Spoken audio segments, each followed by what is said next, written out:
The World MLB consistently introduces new and exciting elements to fascinate its fans. Occasionally, these innovations may pose challenges for the organizers, yet the sport remains incredibly popular compared to other athletic competitions. What makes these games so captivating? Is it the players who wholeheartedly dedicate themselves to entertaining the fans, or perhaps the organizers who strategically navigate the complex realm of policies and regulations? Don't worry, you will get to know all the details in this video, but for that, watch till the end. MLB sold more tickets last year than the NFL, NBA, and NHL combined, yet if you check online, you'll find numerous articles claiming that MLB's attendance issues could spell the end of the sport. So, why does MLB manage to outsell more than almost every other sport? Is it because of their $1 hot dog deals, even though fans sometimes toss them around? Or perhaps it's because they have hundreds of in-stadium bars that sell 16 million ounces of alcohol annually. They even have pools and hotels within the stadium, offering free souvenirs to kids and adults. They also offer a free pizza that essentially looks like a bacon cheeseburger. For over a century, MLB teams have tried various strategies to attract people to games, creating a unique fan experience that sets them apart from other sports. MLB unquestionably sells more tickets than any other sport, partly due to the sheer number of games, totaling 2,430 in a year. However, this doesn't explain everything, as the average MLB game outsells the NFL in the US, mainly because they offer tickets at nearly half the price, often less than $10. But be prepared for the possibility of ending up with the worst seat in MLB history, depending on your luck. You could get a ticket to historic Fenway Park for only $19, but your view might be blocked by a massive beam. At Wrigley Field, a $9 ticket won't provide a great view, or you might end up sitting next to the Bob Hacker statue, which is about as far from the playing field as it gets. These seats cost only $1, but they're arguably the worst in the world of sports. What's surprising is that all these seats are consistently filled, especially at Miller Park, where fans can buy one seat and then sit in another empty one in their section. However, this practice isn't the right thing to do. In Kansas City, you can visit a movie theater inside the stadium, while in St. Louis, there is a Build-A-Bear shop. In Arizona, you can test your speed and pitching skills. These are all options for things you can do at MLB games besides watching the actual game. It's quite enjoyable. Now, the question arises about how these added attractions will impact MLB's popularity, given the recent decline in attendance, starting in 2022 with the largest drop since 2009. The question is whether MLB should be concerned about this, considering that a similar trend was observed in the 1960s, causing turmoil among fans. Owners like Bill Veeck took decisive steps to revive fan interest. He introduced the very first electronic scoreboard at the stadium, which also shot fireworks. He added showers in the outfield for spectators and hired amusing clowns. These changes collectively transformed the game atmosphere, and it seems his plans genuinely worked. He turned the games into festive events for the fans. They even allowed women to enter the stadium for free as long as they were wearing shorts, turning it into a kind of competition. This significantly increased the number of people coming to watch the game or engage in other activities.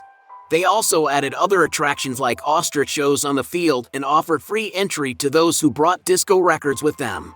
The plan was to collect these records from people and then demolish them in the outfield to create excitement among the fans. This drew fans of all ages to the stadium, and history has seen some significant chaos on the field.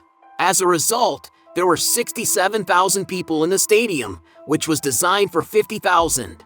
However, at the end of the game, people rushed onto the field, destroyed the records, and set various things on fire, causing significant property damage. This illustrates that not every attempt to gain fame is without consequences, as many people ended up in jail, and a few had to go to the hospital. However, the games during the Fun Fest era turned out to be risky for players as well. However, these experiences taught the owners the importance of security, leading to substantial improvements in security measures from then to now. Nonetheless, they always strive to make the fan experience unique. Although there is now a barrier between fans and players, unpleasant incidents are still occasionally observed by cameras. Unlike hockey, MLB stadiums often have hundreds of seats in fewer rows, which can lead to fans and players exchanging words. It even seems like a policy that allows attendees to shout at players, with players responding only when they find it exceptionally vulgar. However, sometimes these player responses result in suspensions and fines. MLB games have even witnessed incidents of fans harassing players, dating back almost 100 years, until a manager stepped in to put an end to it. However, the manager, heckler, ended up in jail. This suggests that sitting so close might be risky for both fans and players. But this proximity increases the enthusiasm of MLB fans, as positive bonds between fans and players have been observed, and players often give their used items as gifts to their fans. MLB organizers might not like this and frequently fine the players for it, but they can't stop this trend of interface now. This has turned out to be a valuable marketing tool. Currently, only 20 balls per game can be kept by fans, and they can earn a significant sum by selling these used balls. However, in the pursuit of catching these balls, people often unintentionally hurt young children and spill food and drinks, creating a competitive atmosphere.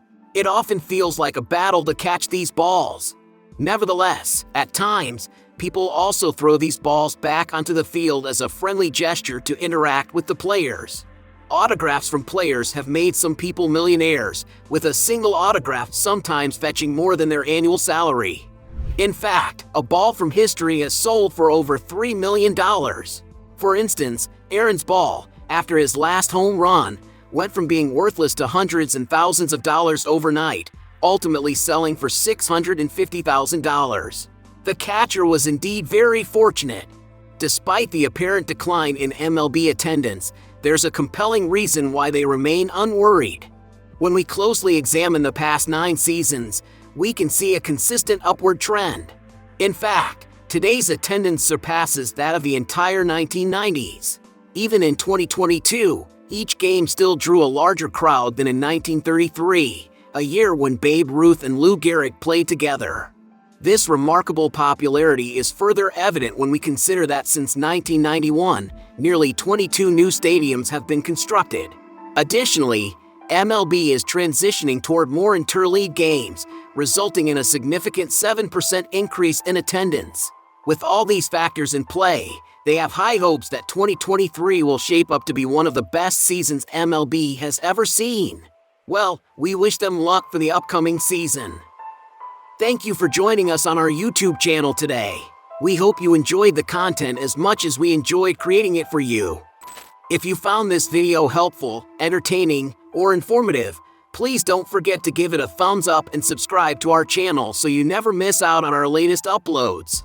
If you have any questions, suggestions, or topics you'd like to see us cover in future videos, please feel free to leave them in the comments section below.